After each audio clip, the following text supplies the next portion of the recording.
สวัสดีครับกลับมาพบกันอีกครั้งในช่องนากาจิมะครับและเช่นเดิมครับคุณอยู่ในเกม Tale of Grimm นั่นเองครับในส่วนของวันนี้นะครับก็จะเป็นคลิปในส่วนของการจัดเทียร์ลิสต์ของสายเมจนั่นเองครับบอกตามตรงนะครับเป็นสายที่ทำให้ผมรู้สึกว่าโคตรเหนื่อยเลยนะฮะเพราะว่ามีหลายตัวละครมากนะครับที่เป็นเมจนะครับเอาจริงๆตัวละครเขาก็เยอะมากกว่าในส่วนของวอริเออร์เสียอีกนะฮะ และก่อนที่จะมาเริ่มกันนะครับเรามารู้จักในส่วนของตัวละครสายเมจแบบเล็กน้อยนะครับในส่วนของตัวละครสายเมจนะครับจะทำในส่วนของดาเมจเวทมนต์นะครับซึ่งตรงกันข้ามกับในส่วนของวอริเออร์ที่ทำดาเมจกายภาพครับและในส่วนสกิลที่2ของสายเมจส่วนใหญ่นะครับจะเป็นการเพิ่มในส่วนของ Attack HP แล้วก็ Speed นั่นเองครับแต่ก็จะต่างออกไปตามแต่ละตัวละครนะครับแต่โดยส่วนใหญ่แล้วเนี่ยก็จะเพิ่ม3ค่านี้เหมือนกันหมดนะครับและนอกนั้นก็จะเป็นการทำดาเมจเวทมนต์ซึ่งส่งผลให้เกิดสถานะผิดปกติต่างๆนั่นเองครับตัวละครสายเมจนะครับจะมีอะไรบ้างเดี๋ยวเรามารับชมรับฟังกันเลยนะครับเริ่มแรกด้วยตัวละครจากเทพนิยายสุดคลาสสิกนะครับเกี่ยวกับรองเท้าแก้วนั่นคือซินดี้นั่นเองครับในส่วนตัวซินดี้นะครับเธอเป็นหนึ่งในท็อป3ของตัวละครเวทนะครับที่ถือว่าอยู่ในแรงค์ S นะครับเธอเด่นในเรื่องของการลดสปีดของฝ่ายตรงข้ามนะครับรวมไปถึงการแช่แข็งด้วยนะครับสกิลแรกของเธอคือ Magic Wand ครับจะเป็นการเรียกอุกกาบาตเวทมนต์ทำดาเมจใส่ศัตรูทุกตัวนะครับด้วยดาเมจถึง 114% เลยทีเดียว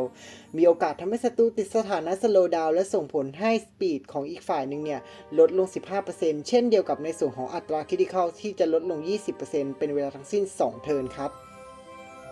ต่อมาในส่วนของสกิลที่2นะครับคือ Wish Wisdom ครับสกิลนี้เป็นสกิล Passive นะครับที่บวกค่าพลังโจมตีเพิ่มอีก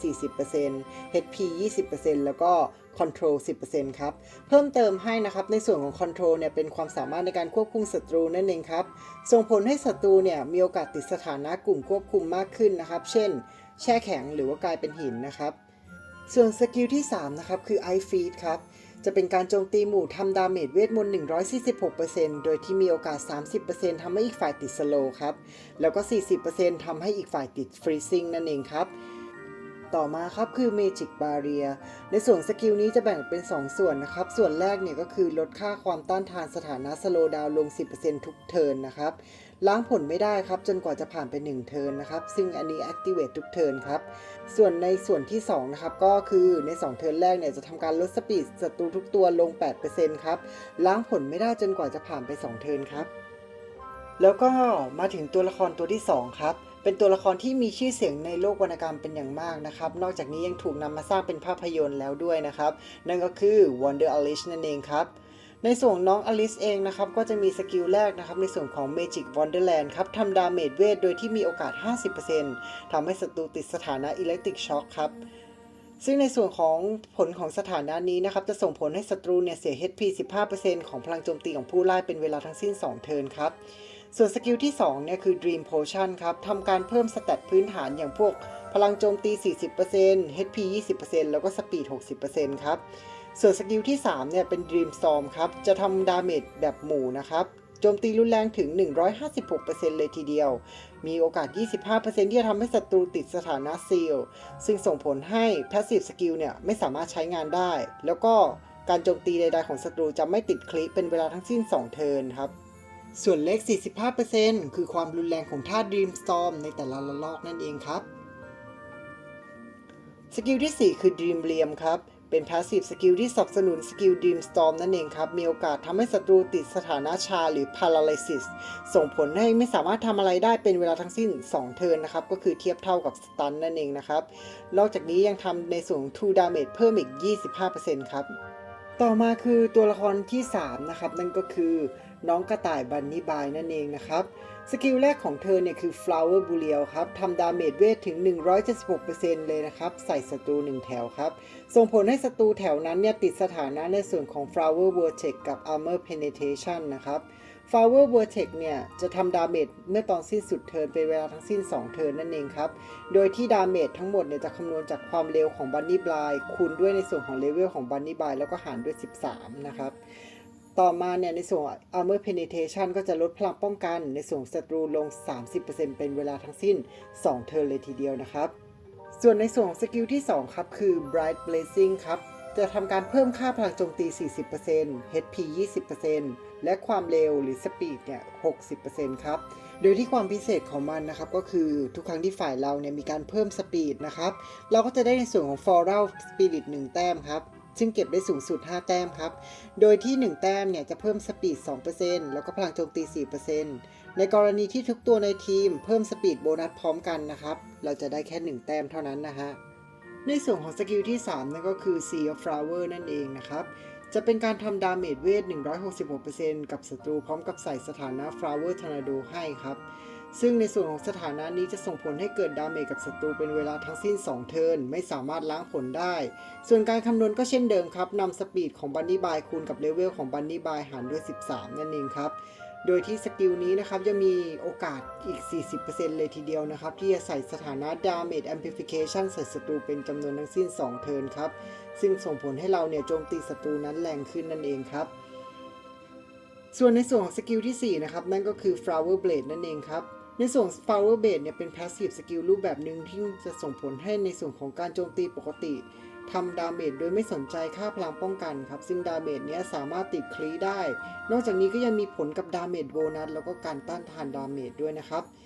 อย่างไรก็ดีนะครับในส่วนของผลการคำนวณเนี่ยมันจะไม่เกิน3เท่าของพลังโจมตีของบันนี่บายนะครับซึ่งในส่วนของตัวบันนี่บายนะครับอันนี้ก็คือเรียกได้เลยว่าเขาเนี่ยมีจุดแข็งก็คือการใช้ประโยชน์จากการเพิ่มของค่าสปีดนั่นเองครับเอามาเป็นบัฟให้กับตัวเองนะครับนอกจากนั้นเนี่ยยังมีความสามารถในการเสริมพลังดาเมจรวมไปถึงการสามารถทำดาเมจได้รุนแรงอีกด้วยนะครับแล้วก็มาถึงตัวละครตัวถัดไปนะครับนั่นก็คือควีนลิลิธนั่นเองครับในส่วนตัวควีนลิลิธก็มีสกิลเด่นหลายสกิลเช่นเดียวกันนะครับสกิลแรกของเธอคือ Snow Wave ครับทำดาเมจเวท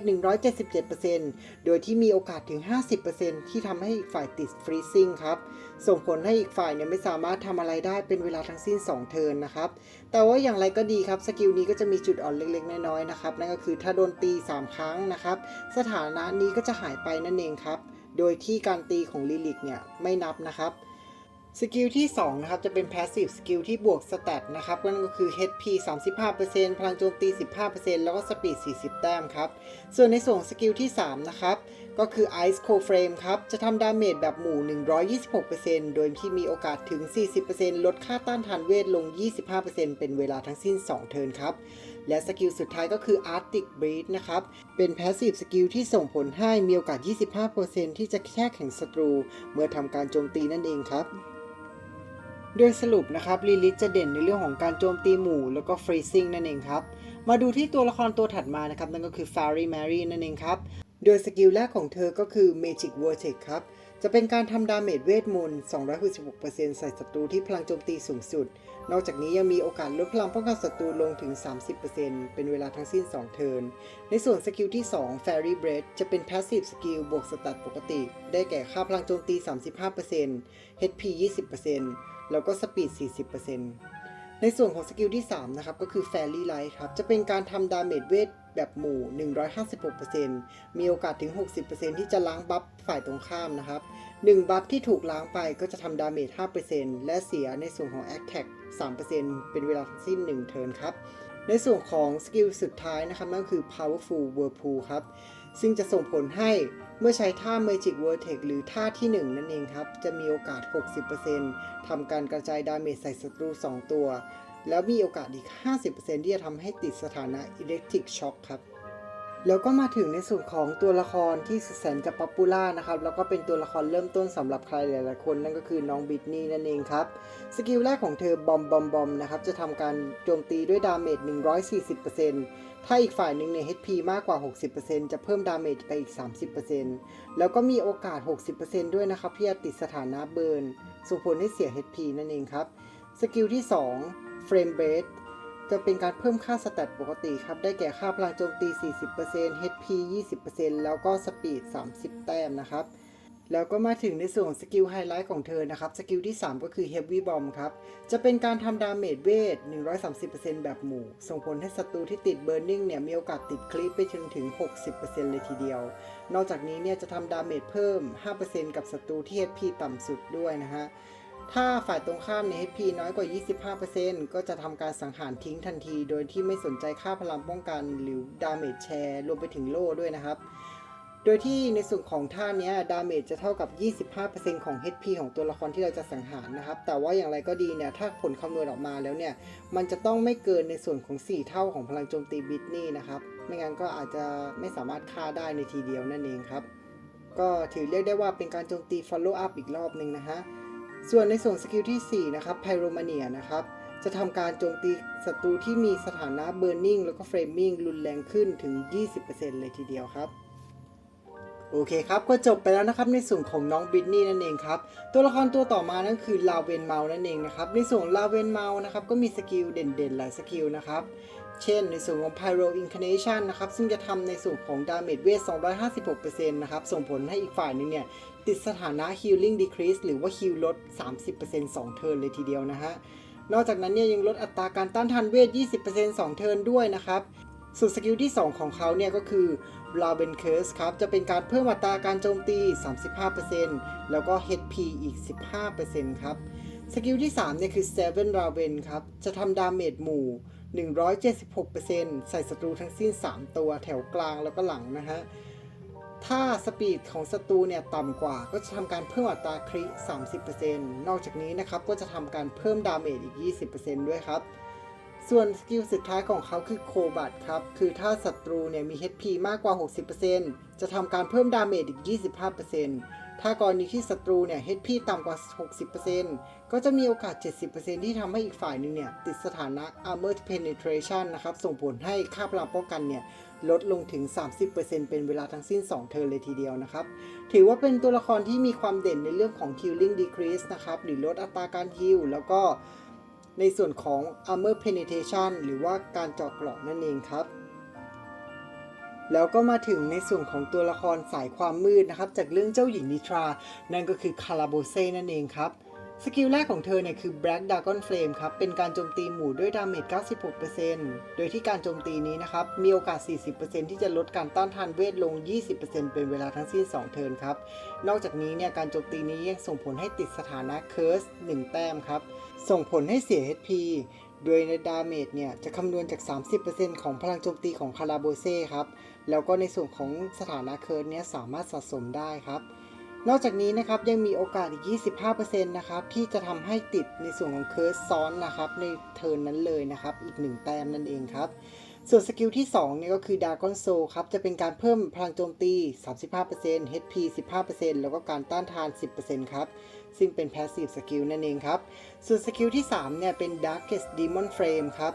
ทำดาเมจหมู่แล้วก็ทำการระเบิดในส่วนแต้มเคิร์สที่สะสมในตัวศัตรูนะครับมีโอกาส 30% ที่จะทำให้ศัตรูเนี่ยติดสถานะซีล2เทิร์นครับโดยในส่วนของสถานะซีลนะครับจะส่งผลให้สกิลแพสซีฟเนี่ยไร้ผลครับแน่นอนครับว่าการโจมตีเนี่ยก็ไม่ติดคลิปเป็นเวลาทั้งสิ้น2เทิร์นเช่นเดียวกันครับส่วนในส่วนของสกิลที่4นะครับก็คือ Dark Dragon Curse ครับส่งผลให้การโจมตีปกติเนี่ยแรงขึ้น 20% แล้วก็มีโอกาสที่จะใส่สถานะ Curse หรือว่า Poison นะครับใส่ศัตรูถึง 60% เลยทีเดียวครับแล้วก็จบกันไปนะครับกับตัวละครอย่างคาราโบเซ่นะครับเธอเนี่ยค่อนข้างเด่นนะครับในเรื่องของการทำให้ฝ่ายติด Curse ครับแล้วก็แปลงสถานะนั้นเนี่ยเป็นซีลนั่นเองครับโอเคครับเรามาต่อกันด้วยตัวละครตัวถัดไปนะครับนั่นก็คือ Step Mother นั่นเองครับในส่วนของตัวแม่เลี้ยงใจร้ายของซินเดอเรลล่าเนี่ยสกิลแรกของเธอก็คือ Demonic Hand ครับโดยในส่วนสกิลนี้นะครับจะทำดาเมจกับศัตรูแถวหลัง 175% โดยดึงแถวหลังเนี่ยมาเป็นแถวกลางครับแล้วศัตรูเนี่ยที่โดนย้ายแถวเนี่ยก็จะโดนลดการต้านทานดาเมจลง 15% นะครับแล้วก็ลดพลังป้องกันอีก 30% เป็นเวลา1เทิร์นครับสกิลที่2เธอคือ Wild Ambition ครับจะเพิ่มพลังโจมตีของเธอ 40% HP 20% แล้วก็ Speed 60 แต้มนะครับอันนี้จะเป็น Passive Skill นะครับบวกอัตโนมัติแล้วก็สกิลที่3เนี่ยคือ Devouring Flame ครับอันนี้จะเป็นการทำดาเมจเวทถึง 550% เลยทีเดียวนะครับใส่ศัตรูแถวกลางครับแต่เป้าหมายที่โดนเนี่ยจะเสียดาเมจไม่เกิน 350% นะครับเดี๋ยวจะโกงเกินนะครับแล้วก็ทำให้อีกฝ่ายเนี่ยติดสถานะ Burning นะครับสกิลที่4ก็คือ Demonic Burn ครับสกิลนี้เนี่ยจะส่งผลให้ Step Mother เนี่ยทำดาเมจกับศัตรูที่ติด Burn หรือ Flaming เนี่ยแรงขึ้น 20% ครับนอกจากนี้เนี่ยตอนที่เปลี่ยนศัตรูจากแถวหลังมาตรงกลางเนี่ยจะส่งผลให้ศัตรูติดสถานะ Burning ด้วยนั่นเองครับ ซึ่งในส่วนของตัว Step Mother เนี่ยเอาจริงๆแล้วเนี่ยนอกจากในส่วนของสกิลที่3ที่เธอเด่นในเรื่องของการโจมตีนะครับเขาก็จะเด่นในเรื่องของการเปลี่ยนแปลงรูปทีมของคนอื่นนะครับแล้วก็ส่งผลให้อีกฝ่ายนึงเนี่ยติดสถานะ Burning นั่นเองครับตัวละครตัวต่อมานะครับก็จะเป็นในส่วนของตัวละครจากเรื่องเจ้าชายอสูรครับนั่นก็คือ Goddess Bella นั่นเองครับสกิลของเธอเนี่ยจะเด่นในเรื่องของการโจมตีหมู่ครับแล้วก็การใส่สถานะในส่วนของ Magic Backlash นั่นเองครับซึ่งสกิลแรกของเธอเนี่ยก็คือ Magic Torus ครับทำการโจมตีหมู่โดยที่มีโอกาส 60% เลยทีเดียวที่จะทำให้อีกฝ่ายหนึ่งเนี่ยติดสถานะ Magic Backlash ครับส่งผลให้เมื่อติดสถานะเนี่ยแล้วไปโดนโจมตีเวทจะทำให้เกิดดาเมจอีก 20% เป็นเวลาทั้งสิ้น 2 เทิร์นครับส่วนในส่วนของสกิลที่2เธอก็คือ Mana Domain ครับจะเป็นการเพิ่มพลังโจมตี 35% HP 15% แล้วก็ Speed 40 แต้มนะฮะสกิลที่3เลิฟมานานะครับจะเป็นการยิงเวทมนต์ใส่ศัตรูโดยที่มีโอกาส 40% เลยทีเดียวนะครับที่จะทำให้อีกฝ่ายติดสถานะ Magic Backlash นั่นเองครับ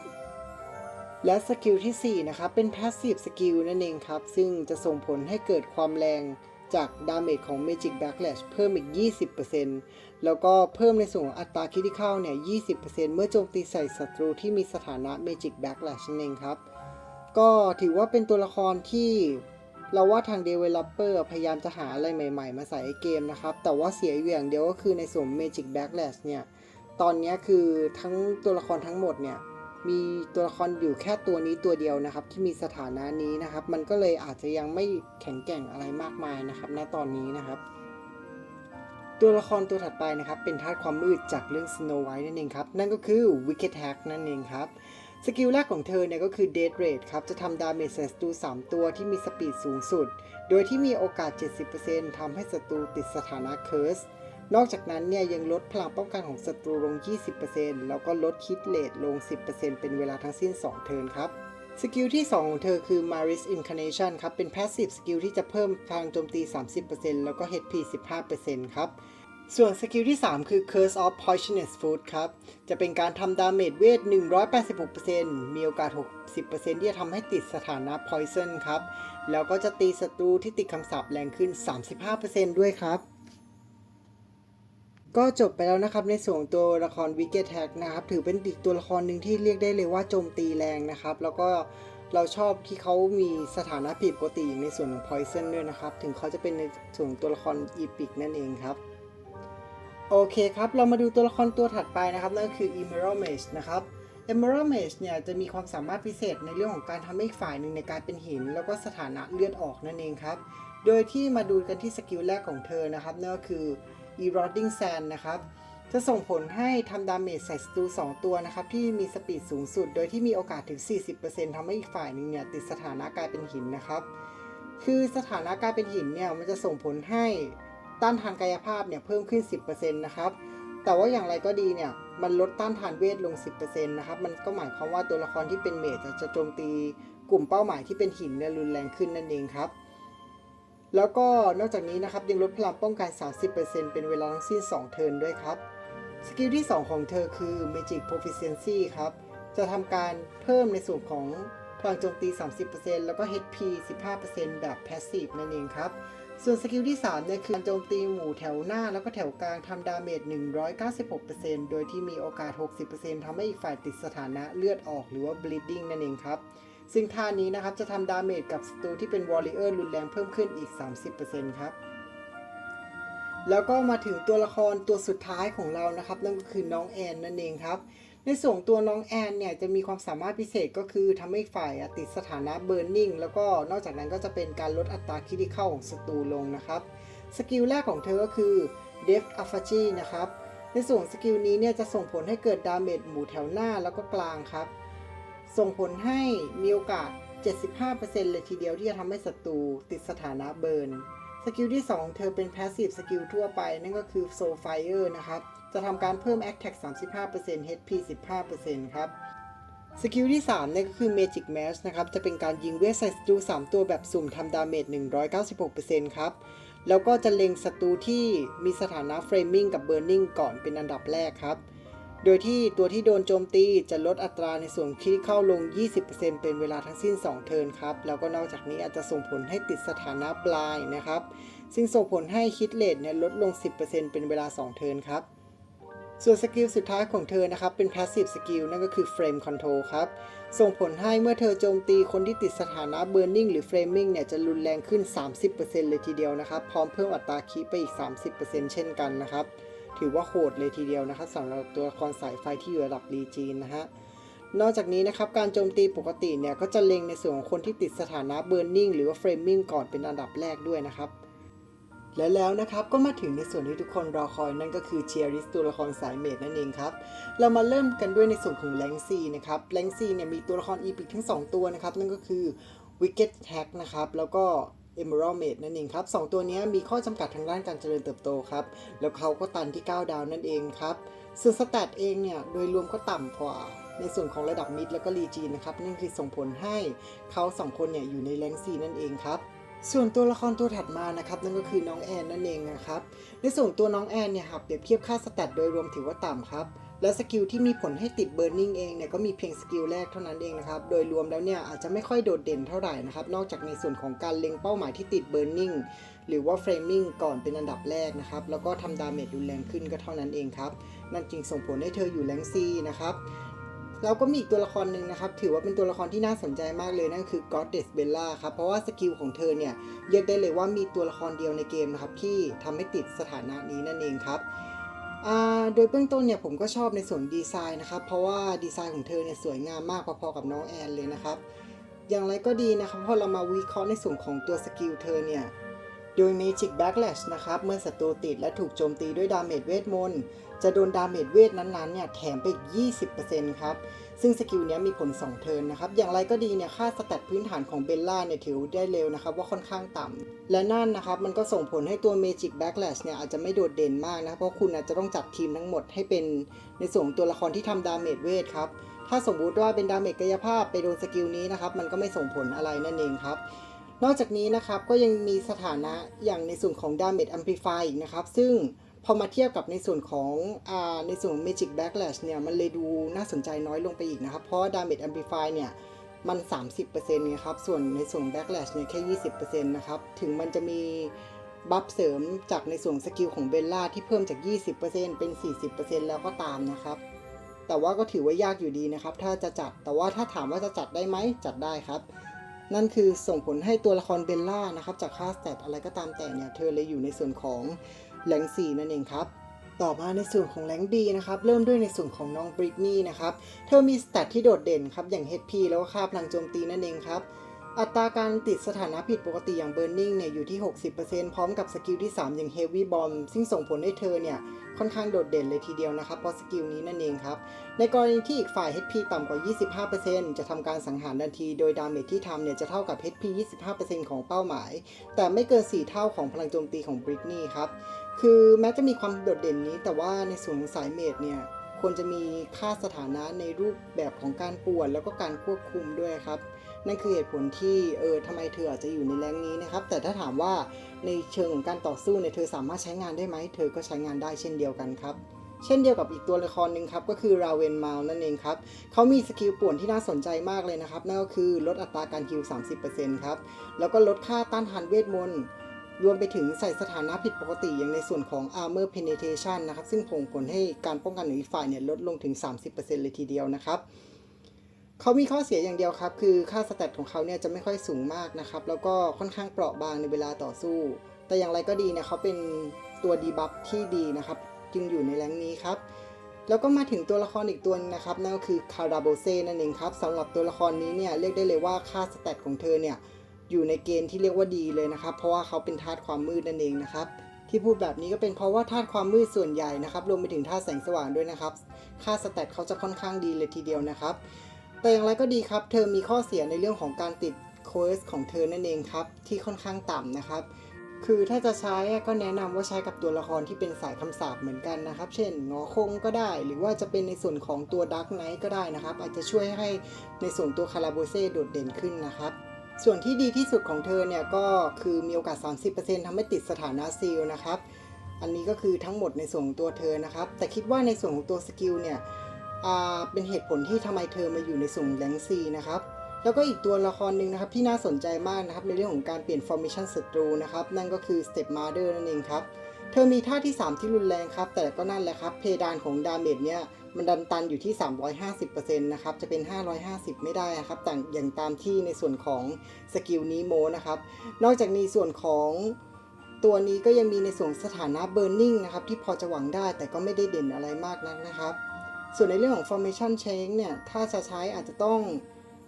ไต่ตองนิดนึงนะครับว่าจะใช้คอมโบกับตัวไหนนะครับที่สำคัญเนี่ยสปีดเท่าไหร่นะครับถึงจะสามารถคอมโบได้เองมันจะมีตัวที่คอมโบอยู่นะครับเพราะว่าตัวละครในเกมนี้ครับเขาจะมีในส่วนของการโจมตีแถวหน้าแถวกลาง